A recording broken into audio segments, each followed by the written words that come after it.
Good morning students. Today I will start our unit 7 in your studio book, that is volume. So first of all, what is volume? The space occupied by a solid shape is called its volume. यानी कि किसी भी solid shape से किसी भी solid shape ने जो भी स्पेस ऑक्यूपाइड किया हुआ यानी कि जो भी जगह उसने ली हुई है वही उसकी वॉल्यूम होती है। जितनी जगह किसी भी शेप ने ली हुई है वही उसकी वॉल्यूम है। इसके लिए मैं आपको एक एग्जांपल दूं, जैसे कि आपके क्लासरूम में डस्टर होता है, तो इस डस्टर में इसकी अगर हम डस्टर की वॉल्यूम देखें, सबसे पहले volume is measured in cubic centimetre. Volume को मेजर करना होता है वो हम किस में मेजर करते हैं? क्यूबिक सेंटीमीटर में। किसी भी मीटर या सेंटीमीटर में नहीं करते हैं, क्यूबिक सेंटीमीटर में करते हैं। And it is written as CC. इसकी शॉर्ट फॉर्म क्या होती है? सीसी। हम क्यूबिक सेंटीमीटर पूरा राइट नहीं करके सिर्फ सीसी राइट कर सकते हैं, that is cubic centimetre. Okay, अब जैसे कि मैं एक वॉल्यूम का आपको एग्जांपल दूं, जो डस्टर का मैं आपको एग्जांपल दे रही थी, तो जैसे कि ये आपकी डस्टर है। इस डस्टर में वॉल्यूम का फॉर्मूला होता है क्यूब और क्यूबॉइड, बोथ शेप्स में फॉर्मूला होता है। तो क्यूब शेप में फॉर्मूला होता है length multiply length multiply length. Cube shape में वॉल्यूम को फाइंड आउट करने का फॉर्मूला होता है length multiply length multiply length. यानी कि जो क्यूब शेप होता है उसकी ऑल साइड्स इक्वल होती है। ठीक है, क्यूब शेप में ऑल साइड्स इक्वल होती है, इसलिए उसमें लेंथ ब्रेथ नहीं होती है, हाइट नहीं होती है। हम उसको सिर्फ लेंथ मल्टीप्लाई लेंथ में मेजर करते हैं। जैसे कि आपको बोर्ड पे एग्जांपल एक शो किया हुआ है क्यूब शेप में, तो इस क्यूब शेप में फॉर्मूला है लेंथ मल्टीप्लाई लेंथ। ठीक है, ये है हमारा क्यूब शेप। तो इसमें ये भी इसकी लेंथ होगी, ये भी लेंथ होगी और ये भी लेंथ होगी। क्यों? क्योंकि क्यूब शेप में ऑल साइड्स इक्वल होती है, इसलिए इसमें हम इसको लेंथ मल्टीप्लाई लेंथ में मेजर करेंगे। अब जैसे कि मैं आपको एग्जांपल दूं डस्टर का, तो जैसे कि ये डस्टर है, इस डस्टर में ये तो क्या है? इसकी लेंथ। ठीक है, और ये क्या है? इसकी हाइट। और इसके बाद ये जो चीज़ होगी ये होगी इसकी ब्रेथ। ठीक है, अब इसी तरह वॉल्यूम ऑफ क्यूबॉइड, अगर क्यूबॉइड शेप में हम वॉल्यूम को मेजर करें तो उसका फॉर्मूला होता है length multiply breadth multiply height. इसके लिए क्यूबॉइड शेप में length multiply breadth multiply height. क्यों? क्यूबॉइड शेप में जो अपोजिट साइड्स होती है वो इक्वल होती है, ऑल साइड्स इक्वल नहीं होती है, अपोजिट साइड इक्वल होती है, इसलिए उसमें लेंथ भी होती है, ब्रेथ भी होती है और हाइट भी होती है। तो अभी जो मैंने आपको डस्टर का एग्जाम्पल दिया वो कौन सा शेप था? Cuboid shape. तो उसमें मैंने आपको लेंथ भी बताई, ब्रेथ भी बताई और हाइट भी बताई। तो length multiply breadth multiply height, यानी कि हमें क्वेश्चन दे देगा फाइंड द वॉल्यूम ऑफ, और आपको मेजरमेंट दे देगा सेंटीमीटर में, तो आपको लेंथ अलग देगा, ब्रेथ अलग देगा और हाइट अलग देगा, या फिर कोई पर्टिकुलर शेप दे देगा, तो उससे आपको ये फॉर्मूला लगा के वॉल्यूम फाइंड आउट करनी है। So now I am on page number 109. Here is an PEP activity 7.1. A stack of papers has been put together as shown in figure 1. Figure 1 में आपको कुछ स्टैक ऑफ पेपर्स शो किए हुए हैं। ठीक है, एक साइड तो सिंगल शीट ऑफ पेपर है और एक साइड बहुत सारे शीट्स ऑफ पेपर है। तो what difference do you see between a single sheet of paper and a stack of paper? तो आप जो सिंगल शीट आपको शो हो रही है और स्टैक ऑफ पेपर यानी कि बहुत सारे पेपर जो आपको शो हो रहे हैं उनमें आप क्या डिफरेंस देखते हो? तो यहाँ आपको आंसर राइट करना है, what difference do you see between a single sheet of paper and a stack of paper? तो हम क्या देख रहे हैं इसमें डिफरेंस, कि जो सिंगल शीट ऑफ पेपर है वो फ्लैट शेप है। ठीक है, और जो स्टैक ऑफ पेपर है उसमें सॉलिड शेप है। तो इसी का आंसर आपको जस्ट इसी के नीचे आपको मिल जाएगा। यहाँ पे आपको लिखा हुआ है In PEP 7.1, a sheet of paper is a flat shape and a stack of paper forms a solid shape. यानी कि जो सिंगल शीट ऑफ पेपर है वो तो फ्लैट शेप है, यानी कि जैसे कि आप देखते हो आपके जो नोटबुक का सिंगल पेज होता है उसमें कोई वॉल्यूम नहीं होती है, वो सिंगल शीट ऑफ पेज है। और अगर जैसे ही आप अगर एक पूरी नोटबुक को देखेंगे तो एक पूरी नोटबुक मिलके क्या बनाएंगी? एक स्टैक ऑफ पेपर्स हो गया वो। तो उसमें लेंथ भी होगी, ब्रेथ भी होगी और हाइट भी होगी, क्योंकि बहुत सारे पेजेस उसमें जुड़ गए। तो इसलिए उसमें वॉल्यूम आ गई, ऊंचाई आ गई, लंबाई आ गई, चौड़ाई आ गई, सब कुछ आ गया उसमें। और सिंगल शीट ऑफ पेपर में कुछ नहीं होगा, वो एक फ्लैट शेप है। तो यही आंसर हमें यहाँ राइट करना है 7.1 में। A sheet of paper is a flat shape and a stack of paper forms a solid shape. यही डिफरेंस है इन दोनों में कि जो सिंगल शीट ऑफ पेपर है वो फ्लैट शेप होता है और जो स्टैक ऑफ पेपर से वो एक वॉल्यूम को शो करते हैं, एक सॉलिड शेप को शो करते हैं। ठीक है, इसके बाद आपको फॉर्मूले मैंने बता ही दिए। वॉल्यूम ऑफ क्यूब, इसका फॉर्मूला है length multiply length multiply length, और वॉल्यूम ऑफ क्यूबॉइड का फॉर्मूला होता है length multiply breadth multiply height. Okay, so अब हम नेक्स्ट क्वेश्चन करते हैं, that is activity 7.2।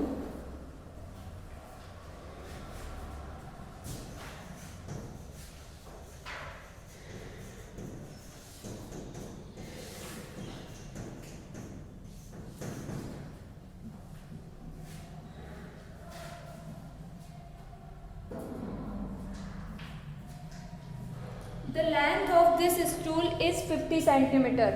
What is its volume? आपको एक स्टूल की लेंथ दी हुई है 50 सेंटीमीटर और आपको इसकी वॉल्यूम फाइंड आउट करनी है। अब अगर आप ये पिक्चर देखेंगे तो क्लियरली शो हो रहा है it is a cube shape. ठीक है, अब क्यूब शेप में अगर हम वॉल्यूम फाइंड आउट करेंगे तो उसका हमारे पास फॉर्मूला होता है length multiply length multiply length. ठीक है, तो हम ये फॉर्मूला लगा देंगे।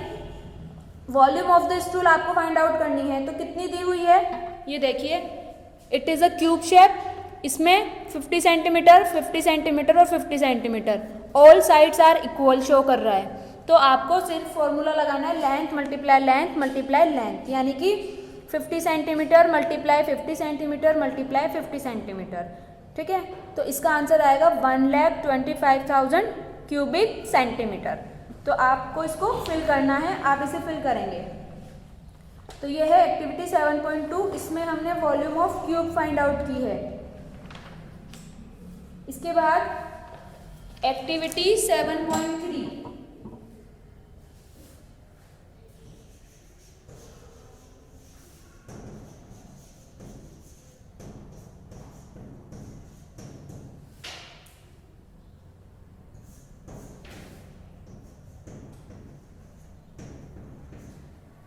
in activity 7.3 name one object you use that you wish was bigger in volume। आपको किसी एक ऐसे ऑब्जेक्ट का नाम बताना है जो वॉल्यूम में बिगर हो। तो यहाँ आप अपना खुद का राइट आंसर राइट करेंगे, आप खुद से राइट करेंगे आंसर, आप खुद सोचेंगे और राइट आंसर करेंगे। एंड इसी में है name one object you use that you wish was smaller in volume, और एक ऐसे ऑब्जेक्ट का नाम बताना है जो आप ये सोचो कि वो वॉल्यूम में स्मॉल हो, कम हो। तो इसका आपको यहाँ खुद से आंसर राइट करना है। ठीक है, इसके बाद activity 7.4 find a cuboid in your think room. अब ये जो एक्टिविटी 7.4 है वो हम अभी नहीं करेंगे क्योंकि ये आपकी क्लासरूम एक्टिविटी है, तो इसे भी आप नहीं करेंगे। एक्टिविटी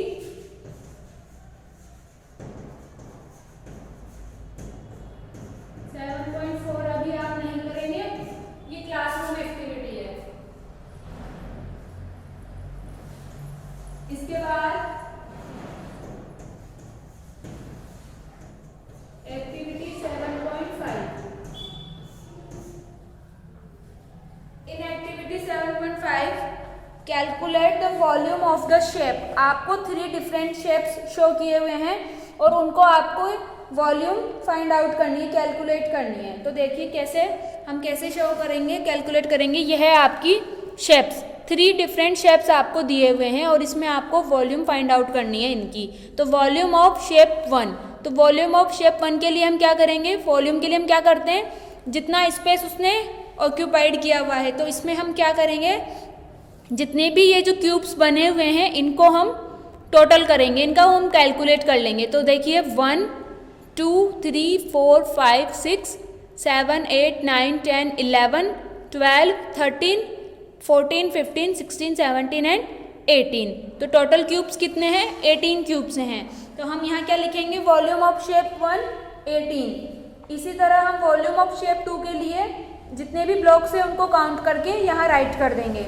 इसी तरह वॉल्यूम ऑफ शेप थर्ड में भी हम यही करेंगे, जितने भी ब्लॉक्स हैं उनको हम काउंट करके राइट कर देंगे, ठीक है। तो तीनों शेप्स की वॉल्यूम हमारे पास आ जाएगी। तो वॉल्यूम क्या है, जितना स्पेस उसने ऑक्यूपाइड किया हुआ है। इस तरह का शेप अगर आप देखें तो आप जब ब्लॉक्स गेम खेलते हैं, प्ले करते हैं अपने होम पे, तो ये वही है ब्लॉक्स गेम टाइप से।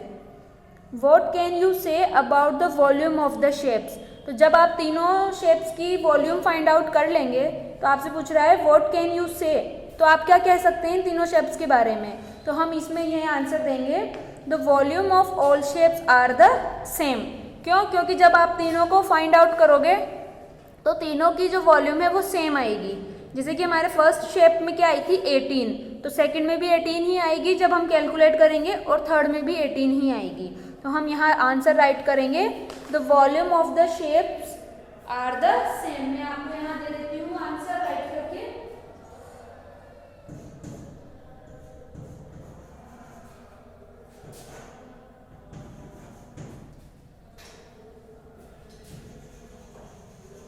द वॉल्यूम ऑफ द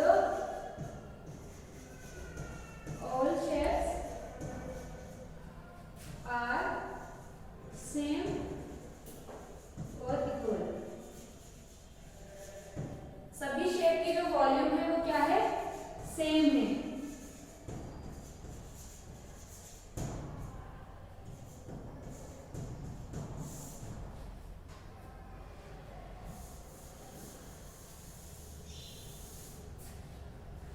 इसके बाद एक्टिविटी 7.6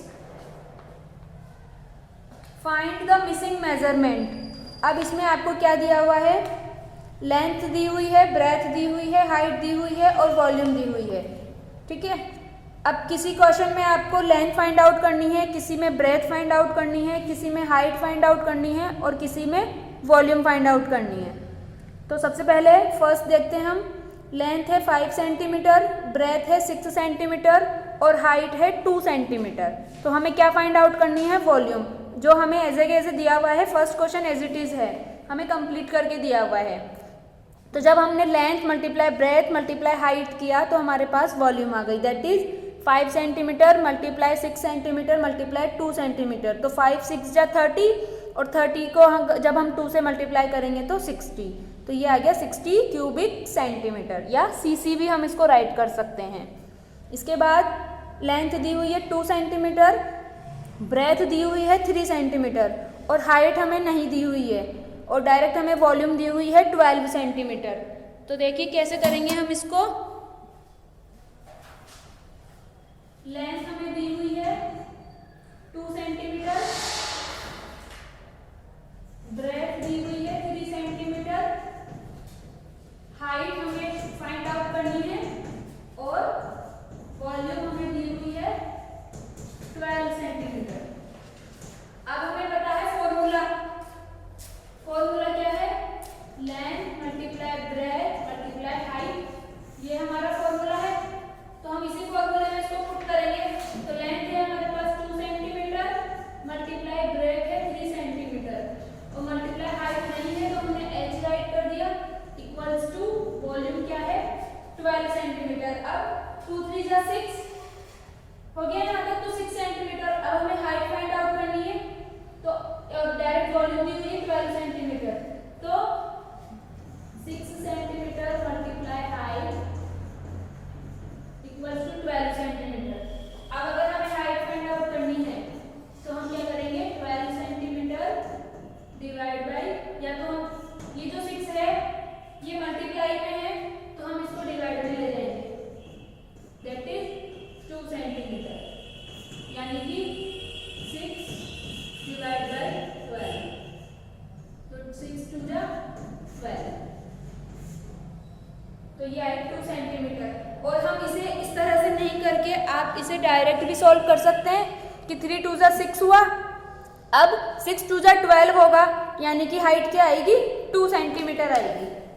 तो हम इसको इस तरह से नहीं करके डायरेक्ट भी कर सकते हैं। इसके बाद नेक्स्ट क्वेश्चन में लेंथ नहीं दी हुई है आपको, ब्रेथ दी हुई है, हाइट दी हुई है और वॉल्यूम फाइंड आउट करनी है। तो ये आप खुद से ट्राई करेंगे। अब रिमेनिंग जो है इसमें टेबल को कंप्लीट आप खुद करेंगे। इसके बाद लेंथ 1 सेंटीमीटर, ब्रेथ 10 सेंटीमीटर और हाइट 1 सेंटीमीटर। तो वॉल्यूम आपको फाइंड आउट करनी है, तो आप डायरेक्ट फॉर्मूला लगा देंगे, length multiply breadth multiply height. इसके बाद नेक्स्ट में लेंथ दी हुई है, ब्रेथ नहीं दी हुई है और हाइट दी हुई है, तो इसमें भी आप फॉर्मूला पुट करके इस तरह से इसको सॉल्व कर सकते हैं। ठीक है, तो ये थी एक्टिविटी 7.6। इसके बाद your homework is do activity 7.1, 7.2, 7.3, 7.5, 7.6 of your studio book. तो यहाँ तक आपको एक्टिविटीज़ कंप्लीट करनी है। नेक्स्ट एक्टिविटी हम नेक्स्ट वीडियो में करेंगे।